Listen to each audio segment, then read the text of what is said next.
हैदराबाद में कल दोपहर जबरदस्त गरज और चमक के साथ धुआंधार बारिश हुई। हालांकि सुबह से ही मौसम अबर आलूद था, लेकिन दोपहर के बाद आसमान पर बादल छा गए और अचानक बारिश का सिलसिला शुरू हो गया। कई मुकामात पर बहुत ही जोर की आवाजों के साथ गरजने से लोगों में खौफ की लहर दौड़ गई। बारिश की वजह से सड़कों पर पानी जमा देखा गया, जिसकी वजह से गाड़ी सवारों को मुश्किलात का सामना करना पड़ा। धुआंधार बारिश का सिलसिला खत्म होने के बाद कई मुकामात पर हल्की या तेज बारिश या बूंदाबांदी हो रही थी। बारिश की वजह से मौसम सर्द हो गया था। वहीं हैदराबाद के कई मुकामात पर गरज चमक के साथ तूफानी बारिश देखने को मिली। मलकपेट, मुसरमबाग, दिलसुख नगर, कोतापेट, सरूनगर, एलबी नगर, नागोल, उप्पल, सिकंदराबाद और दीगर मुकामात पर गरज चमक के साथ बारिश हुई। मौसलाधार बारिश की वजह से चादरघाट से एलबी नगर की तरफ ट्रैफिक में शदीद खलल पड़ा। मुख्तलिफ मुकामात पर सड़कों पर पानी खड़ा होने से गाड़ी चलाने वालों को शदीद परेशानी का सामना करना पड़ा, जिसके पेश नजर जीएचएमसी की मेयर गदवाला विजया लक्ष्मी ने लोगों को मशवरा दिया कि वो सिर्फ जरूरत पड़ने पर ही घरों से बाहर निकले। किसी भी दुश्वारी की सूरत में जीएचएमसी DRF नंबर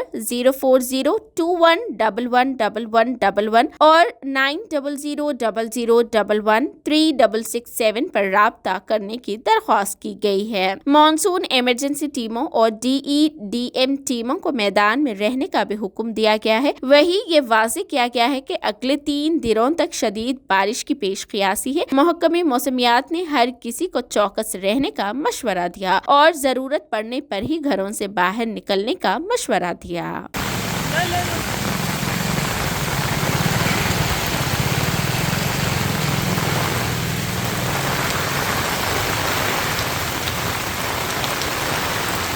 अच्छा पकड़ो।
नहीं, उन लोगों को मालूम ना था रोड